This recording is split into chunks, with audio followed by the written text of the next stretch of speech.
kegiatan MPLS ini saya memberi materi cara belajar efektif. Sebelum kita membahas tentang materi itu, akan saya tayangkan dulu video seperti ini.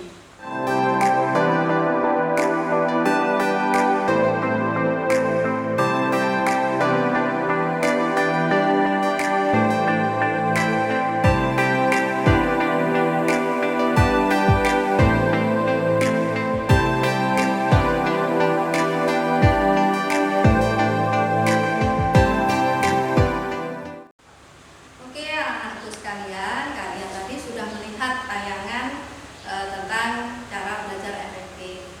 Nah, sekarang kalian memberi tanggapan atas video tadi. Silahkan kalian tulis tanggapan kalian masing-masing di kertas.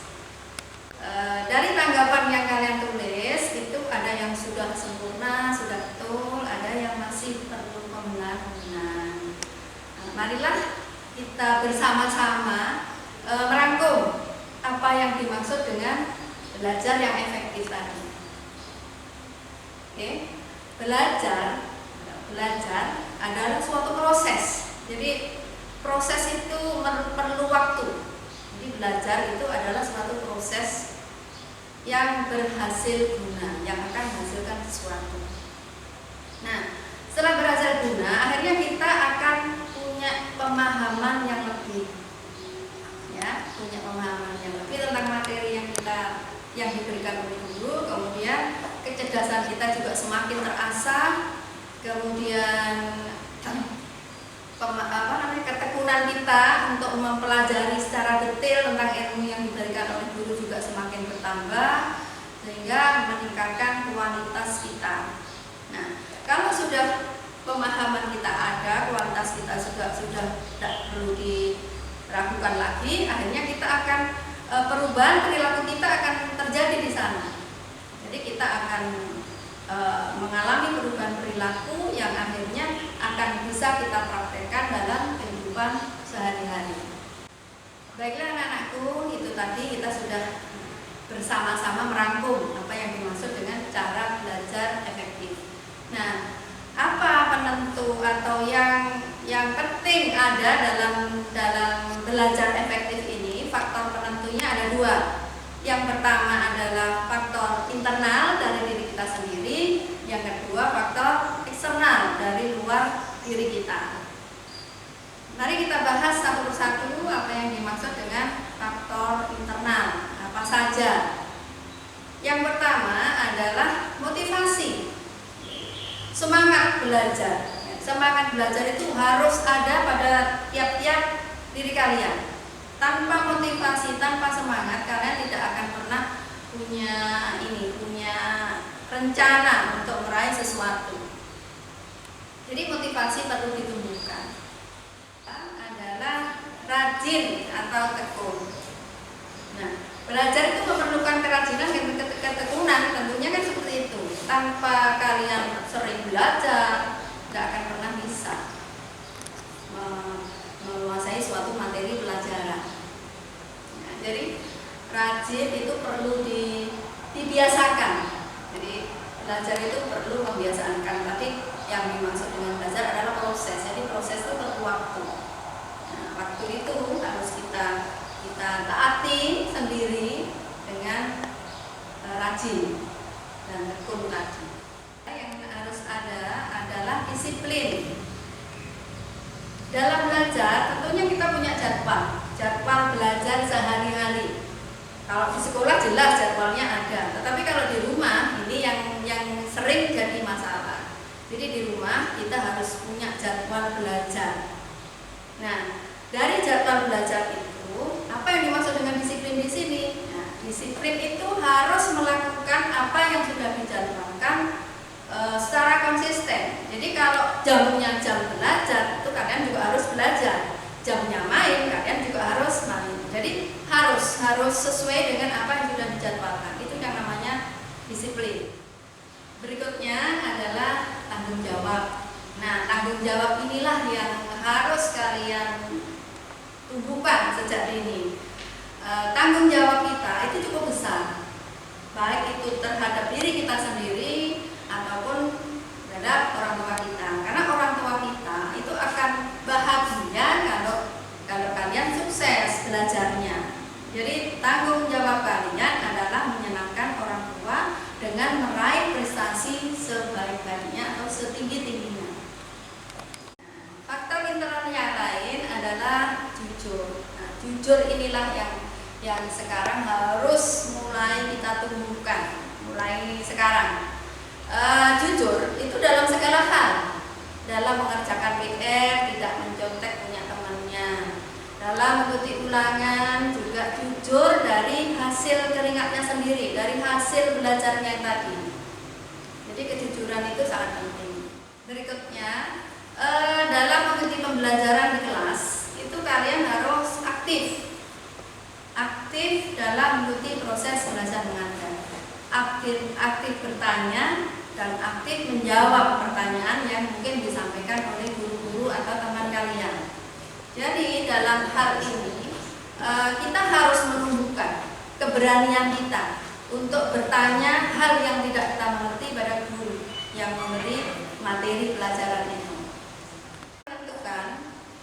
Adalah konsentrasi atau fokus dalam mengerjakan semua hal. Dalam mempelajari sesuatu kita harus punya konsentrasi yang tidak main-main.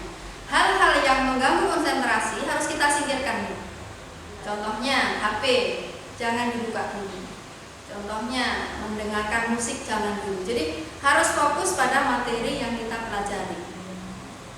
Kalau tidak bisa fokus, akhirnya materi yang kita pelajari akan kemana-mana. Faktor internal. Jadi kalian sudah mendengarkan faktor internal. Sekarang yang faktor eksternal yang dari luar diri kita. Apa saja? Yang pertama, sarana dan prasarana dalam belajar. Mulai dari buku, pelajaran, punya apa tidak. Kemudian tempat belajarnya bagaimana, ada apa tidak. Karena kadang-kadang kalian di depan TV bawa buku, di tempat tidur bawa buku, sehingga akhirnya bukan kegiatan belajar, akhirnya tidur, akhirnya lihat TV seperti itu. Jadi sarana prasarana ini penting. Kemudian penerangan itu sangat menentukan juga. Jadi sarana prasarananya di rumah itu bagaimana. Jadi sempurnakan dulu itu sehingga belajar kamu akan maksimal. Baiklah, faktor eksternal yang berikutnya, situasi dan kondisi rumah atau lingkungan kalian. Lingkungan rumah dulu. Di rumah kalian bagaimana kebiasaan sehari-hari di dalamnya, itu yang tahu kan kalian sendiri. Nah, kapan situasi rumah itu ramai dan kapan situasi rumah itu memungkinkan kalian bisa belajar, silahkan kamu jadwalkan, kamu bikin rencana untuk belajar secara maksimal di sana. Lingkungan mungkin sekitar rumahnya itu bisa terminal, bisa pasar, bisa pertokoan. Ini kan bising sekali, sehingga kalian milih saat mana kamu harus belajar dengan baik. Jadi tidak bisa kalian yang harus lingkungannya suruh berhenti diam, tidak bisa. Jadi kalian yang harus memilih saat kapan kalian harus belajar. Baiklah, itu tadi anak-anakku sekalian, faktor internal sudah saya jelaskan, faktor eksternalnya juga sudah saya jelaskan. Nah, berikutnya adalah tips-tips untuk kamu bisa belajar secara efektif dan efisien tadi. Oke. Yang pertama adalah belajar kelompok. Nah, belajar kelompok ini sebetulnya belajar yang paling efektif karena melibatkan banyak orang, sehingga kalau ada pertanyaan kalian bisa langsung teman yang lain memberi jawaban, dan juga sebaliknya, yang pintar bisa menjelaskan kepada yang kurang paham dan sebaliknya. Nah, tapi syarat utama dalam belajar kelompok adalah harus ada salah satu yang punya kemampuan lebih, sehingga mereka bisa menghidupkan suasana kegiatan belajar kelompok itu. Oke. Yang berikutnya adalah membuat catatan. Jadi rajin membuat catatan. Pada saat guru menerangkan, kalian harus aktif mencatat inti atau kesimpulan dari yang diterangkan tadi di catatan kecil, sehingga nanti suatu saat bisa dibaca. Jika ada ulangan bisa langsung membaca intisari yang sudah kalian tulis tadi.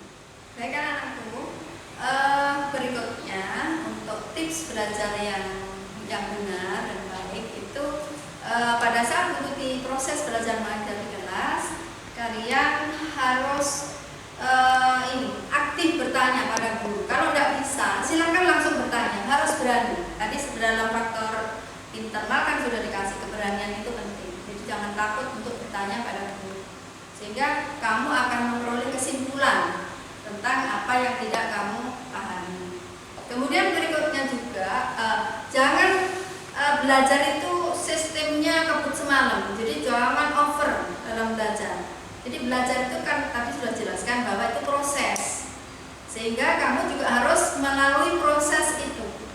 Tidak bisa langsung semalam langsung selesai, tidak bisa, karena otak kita ada batasnya. Memang kalau kita disuruh belajar terus jenuh, maka makan, istirahat, dan sekali-sekali refreshing itu perlu, sehingga otak kita juga tidak terlalu capek dengan belajar. Kita harus juga punya kegiatan yang lain. Kalau di sekolah kalian bisa memilih untuk kegiatan ekstrakurikuler yang sesuai dengan bakat dan minat kamu. Kemudian kalian justru harus belajar mata pelajaran yang mungkin tidak kamu sukai, karena rata-rata kalian itu kalau sudah tidak suka pada pelajarannya, akhirnya males untuk belajar. Nah, ini salah. Jadi harusnya kalian kalau ada mata pelajaran yang tidak kamu pahami, kamu harus lebih rajin lagi untuk mengulang pelajaran itu di rumah. Anakku, itu tadi penjelasan tentang cara belajar efektif. Nah, mudah-mudahan apa yang sudah kita sampaikan tadi, kita bahas tadi, bisa kamu praktekkan dalam kehidupan sehari-hari. Akhirnya saya akhiri, silahkan setelah ini ikuti materi berikutnya. Assalamualaikum